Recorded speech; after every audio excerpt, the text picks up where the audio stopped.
You're listening to the 1 Minute Writing Tip, a podcast that gives you tips on how to overcome writer's block, overwhelm, and self-doubt, learn how to accomplish your God-given book idea, even if you're a busy mompreneur, confidently publish a bestseller, and use your book as a tool for impact and for purpose. We have a variety of episodes with interviews from best-selling authors in the industry, experts who have tools and tricks to help you succeed, and of course, recommendations from me, your host, Caitlin Silva. You can find even more resources on WeWriteBooks.com, where you can also take advantage of your complimentary bestseller assessment to get a step-by-step roadmap to accomplish your bestseller and beyond. So let's get into today's episode. Hello, everyone, and welcome back to the 1 Minute Writing Tip podcast.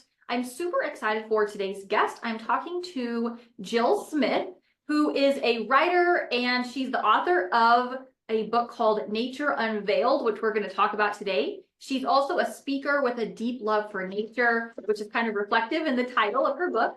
She did earn her bachelor's in environmental biology, and she is just someone who really loves to share that love of nature. She also has a master's in natural resources from Ball State University, and she is in Tennessee with her husband and her 2 teenage boys.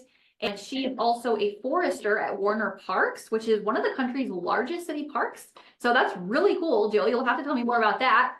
And while she was there, she managed fields and forests and wrote articles and did different things there. And then she left forestry so she could become a full-time mom. And she began journaling about the connections between scripture and what God has to say and his creation. And then she returned to forestry as an executive director of Tennessee Urban Forestry Council. And she really helped to spread more education about trees and how they impact our world around us and how they impact nature and just our livelihood. And so she really worked on developing community arboreta, which is really interesting. So when she's not writing and speaking, she still loves to be in nature. She loves to hike and walk dogs and work in her garden and help with other projects related to her love of nature. So Jill, I am just so excited to have you on the podcast and to be able to spend this time and learn more about you. Thank you so much, Caitlin. I appreciate being invited to your 1 minute podcast and a writer's podcast. And I'm really excited just to be an author and to be published and to have a new platform to reach people and to share what I've learned. And so I'm really excited to share with you today. So yeah. So speaking of which, will you just start off by sharing about that journey for you and what really led you from all of the different things you were doing to ending up publishing your book, and just share about that journey for you? Yeah, so God has tended my heart my whole life by using creation, using nature around me. And so I've always had this drawing to be outside. I remember as a kid, I would do my homework outside. I wanted to be outside. There was something very peaceful and very beautiful about it.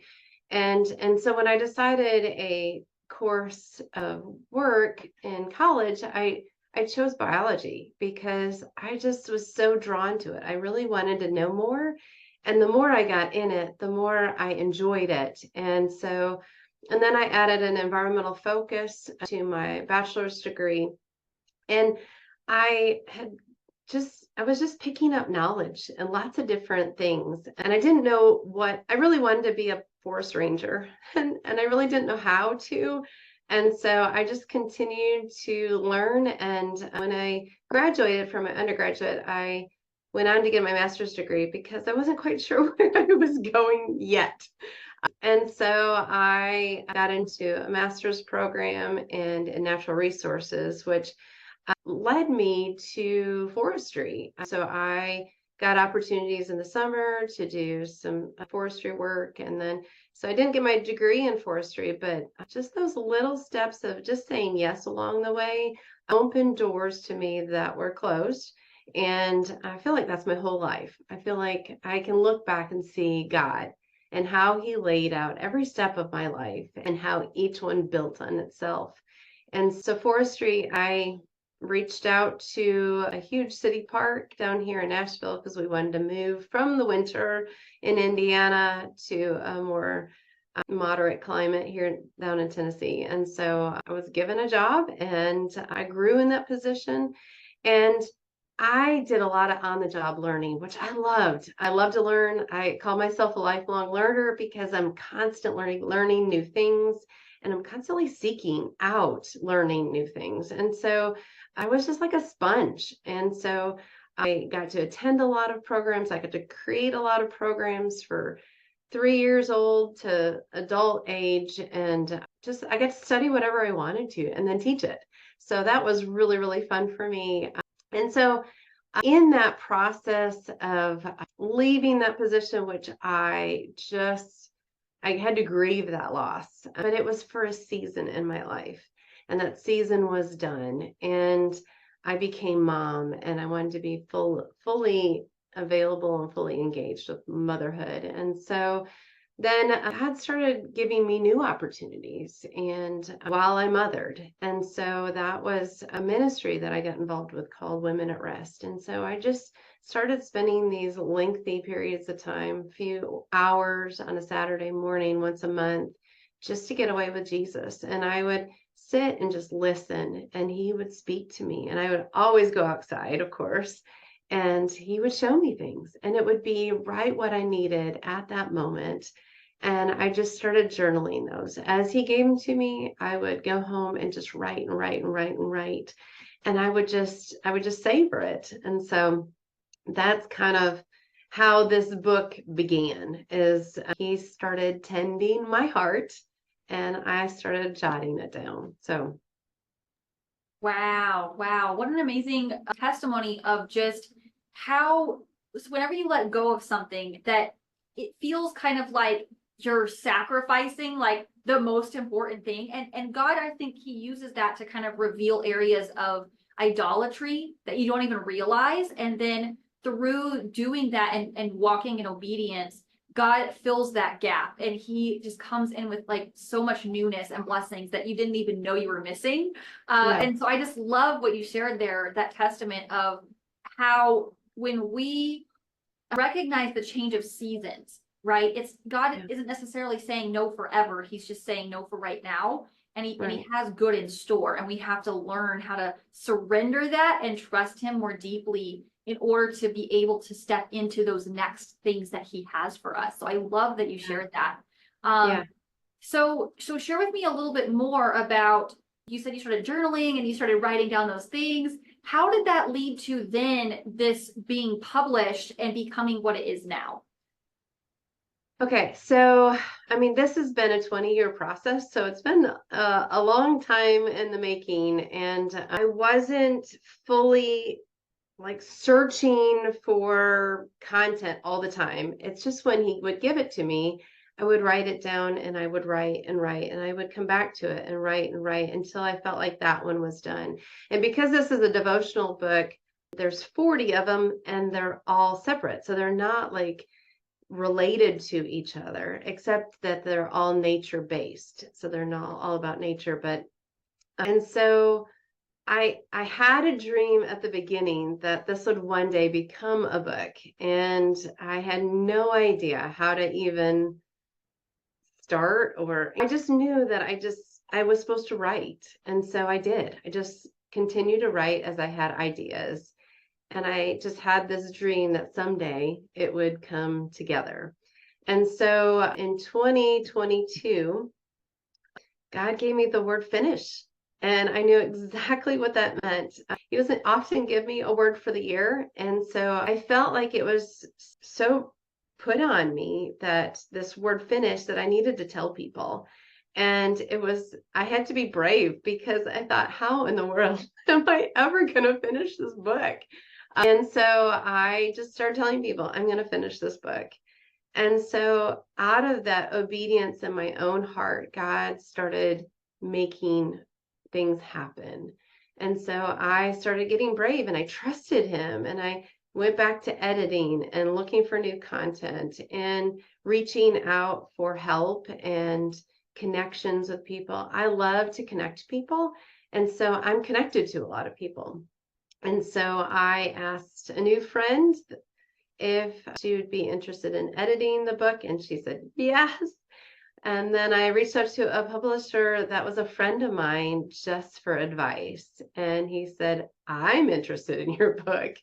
And so it was like, it was so bizarre because I knew after attending my first writers conference how difficult it was to publish a book, or how difficult it was for a publisher to take on your book. And so I felt a little discouraged at that conference going, oh my word, this is like really hard, and you've got to write all these proposals, and you got to send this out to everybody, and you're going to get a million no's, and then maybe at some point someone will say yes. And I'm just like, oh, that sounds exhausting. And so just little by little things were happening, and I would continue to write knowing that my word was finished. And so I had the dream of having a month's number 30 devotionals, and I got to 31, and I'm like, oh, that's pretty good. And then they contacted me, the publisher did, in January, and said, we'd like to sit down with you, with my editors. And I thought, ooh, what's this? And so they said, they pitched the company to me, and they wanted to publish my book, and they wanted 40.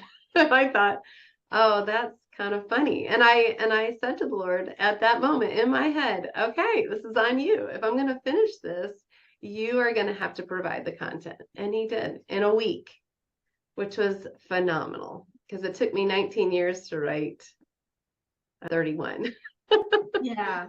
So Yeah, wow, that's so amazing. And I love that so much because I'm going to say this with a grain of salt for the listeners, but it is so true that it's easy to go to these different things like writers' conferences and events and meet publishers and meet agents. And those are good things. But at the same time, you have to know how to kind of diversify your knowledge and look at your options and not just let yourself get so discouraged by one particular event or person's perspective, because the publishing industry is just so diverse and so opportunistic. And so it does seem like it's this huge overwhelming thing, and there's pros and cons to so many different sides. But at the same time, there is for sure ways to accomplish that goal. And I love how God just moved and he just opened those doors for you, and he just provided that unexpected, like, hello, like, here you go. It just goes to show you that when God guides you to do something, when he calls, that he really does provide the way to accomplish it. He is the way maker. And it just goes to show, like, when you are stepping in obedience, when you're walking in faith, that's when the doors open. It's not when you're trying to do it in your own will and in yourself. It's always when you're walking by the Holy Spirit, when you are obeying, like, as he leads. And I love that he just, like, gave you the content. He was like, here's what I'm doing. And I love that so much. And I think it's so important as writers to operate from that place of I'm partnering with the Lord. I'm asking the Holy Spirit to work through me and in me. I'm not trying to just, like, force it myself, because the outcome is totally different. So yeah, I love that you shared that. So as you're reflecting, share with me a little bit more about the actual content of the devotional and what can readers expect if they're going on this journey through it. yeah, so because my background is environmental biologist and forester, these devotionals are a look at nature through the eyes of a biologist. So it's not just seeing the beauty that's around us. I think we can all stop and go, oh, that's a gorgeous sunset, or look at that night sky that is so clear, that full moon, or whatever. I give you the biology, I give you the science behind what's going on that you're missing because you're not a biologist or you're not a scientist.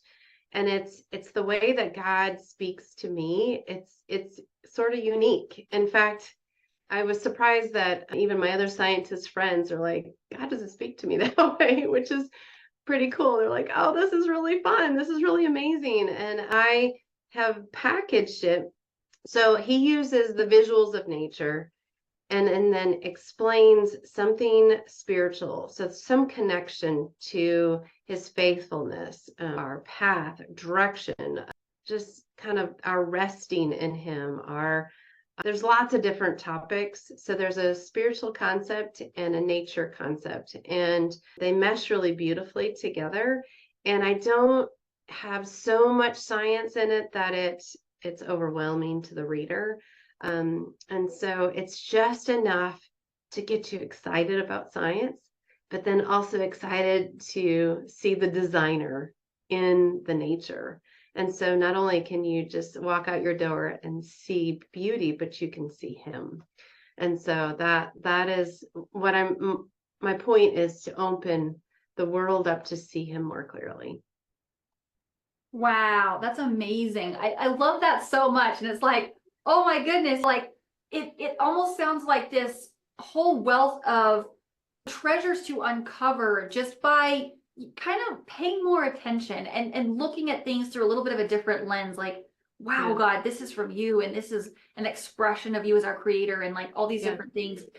I read this thing one time that said that God, because the world is spinning, and so as the 24-hour day passes, like the sun is rising all the way around the world, like every moment, and then it's also setting all the way around the world every moment. And Yeah. it said God is the greatest painter of all time because he's like constantly painting new sunsets and sunrises all the way around the world for us, for humanity around the world. And it's just one of those things that you think about it and you're like, wow, like it's true. And it's Yeah. also kind of mind-blowing that God can do that and Yeah. all the other things that he does at the same time. And it puts that perspective of what he said to Job in a different light. How he said, like, who made man's mouth, and who orchestrates the way that the winds blow, and who laid the foundations of the world, and like who, and all these things. And Job was just like, who am I? You know? And it's not in like it's not in a bad way. It's in like a glorifying, like awe-inspiring kind of way. And I really love that. So as you've been through this journey and you had this 20-year process and it finally came to fruition, what would be your top 1 to 3 tips for our listeners, for aspiring authors who maybe are in that same place? They're in that, I really feel like God has given me to do this, and I've been struggling for 10 years, 20 years, maybe longer, and I'm just not sure how to go about that process. What would you tell them? I would say enjoy the process. I think if you fixate on the end point, you miss the joys of the journey. And I think early on, when I started writing the book, I already started grieving the end of the book, which is really weird. I didn't want the book to ever end. I didn't want to close the book. And I knew someday that would happen, but I had to set that aside and go, I'm not responsible for that. That is not mine to carry. The whole purpose of writing this book is to deepen my trust in him, and to walk in faith and in belief that he has started something in me that he's going to complete. And so and that it was for somebody else. It wasn't just for me. It wasn't just a treasure that I was to hold, but it was a journey that I needed to walk with him through, and to trust that he was going to use it in the lives of others. And so I set that grief down, and I just continued just to enjoy that process and to really embrace it and to get excited about it. And I know I still have up on my vision board over here, when I needed to still write 9 more devotions, I wrote 9, 8, 7, 6, 5, 4, 3, 2, 1. And with every single one, I celebrated. I checked it off, and I just wowed at God. And I'm like, really? You did that again? And the next one I checked off, I'm like, really? You did it again? Like, I just was so enjoying how he was revealing things to me, and not making it about me and making it about something I was accomplishing. I felt like I was in partnership with him. And so I'm not sad that the book is done, because now I'm getting all this beautiful feedback from people of how it's affecting them and their walk with the Lord. In fact, someone today said that she felt led to lead a table group, and it was because of something she read in my book. And I was like, those little things just just are so confirming. All glory to him. But it's just so sweet to be able to see the fruit of that labor. Yeah, absolutely. That's so good. I love what you said about how you can just kind of enjoy the process. And I also love what you said about how it's not about you, it's about the people that you're meant to reach.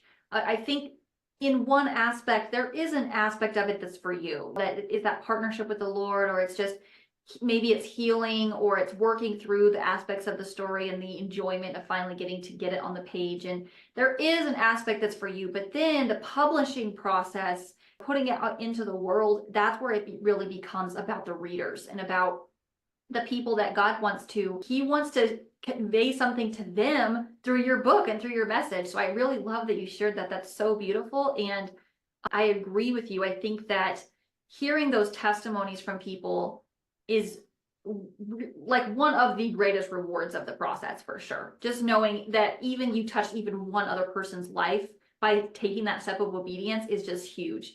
And I think also when you have that eternal perspective of, I've heard it said, you can take nothing with you into eternity except other people. And it's like, when we get to that place, knowing, oh, these are people that I will be able to see that effect in a more of an eternal sense, how they interact with God, or how they then go on to like share the gospel with somebody else, or even just getting to build, because we will be able to interact with other people in eternity as well. It's not like we'll just be in a group just praising and that's it. There is more to eternity. And so just knowing that there's that is really beautiful too. So you mentioned closing the book, but I want to ask you, because you're a writer, you're a journaler, you're continuing to do these things. So do you have an upcoming work that you are excited about, or that you're hoping to release, or anything like that? I just put together a science resource to go with the book. So there is, for those people that have that curious mind, that they really want to have more science. So they've been intrigued by what has been presented in the book and want to learn more. I have that resource available. And actually, I have 3 free chapters and 3 resources available on Teachers Pay Teachers. So you can get a snapshot of both of those things, both the book and the resource, for free. But I also wanted to equip homeschool parents and scout leaders and trail life and American Heritage girls to see God more clearly and being outside. So that's what I just completed that. I've got some ideas about the next book, and they're not fully formed yet, but I am thinking about those. So I'm waiting. I'm waiting right now until he makes that really clear. Yeah, I understand that for sure, especially with the journey that you've already been through. So that's really amazing. So for the listeners that are hearing what we're talking about and they're thinking, wow, I would love to check out this book. I'd love to learn more. I'd love to be learning from these resources that you're creating. How can they connect with you? Where's the best place for them to go and get that information? Well, I have a website, and I don't know if we can post it in the comments below. So I can post my website and you can get a feel for the book. It's also available wherever books are sold: Amazon, Christian Books, Barnes & Noble, BAM. So lots of different places online you can find it. And yeah, and then the teacher resources on Teachers Pay Teachers. So. I love that. Yeah, that's amazing. So yeah, for all my listeners, if you do want to connect with Jill and be a part of what she's doing, I will include all of her details in the description for you guys. And once again, Jill, thank you so much for coming on the podcast and sharing about your story. Yeah, thank you so much for inviting me. This has been a lot of fun. So appreciate what you're doing. Yeah, absolutely. So for all my listeners, thank you also for tuning in. If you enjoyed the episode, then please do leave a review wherever you're listening from, and I will see you guys on the next one. Bye. Thanks so much for tuning in to the 1 Minute Writing Tip podcast. If you're craving a community of writers and a place where you can have regular accountability and be able to celebrate what you're accomplishing and just have that community support to reach your goals and continue to make that progress, I'd like to invite you to the Writers Club. It's a free Facebook group. You can go to facebook.com/groups/Writers Club membership. And I'd love to have you in there. There's additional training and resources for you as an author, and I can't wait to further connect and celebrate your book. Don't forget to like and comment below the episode, and I look forward to seeing you on the next one.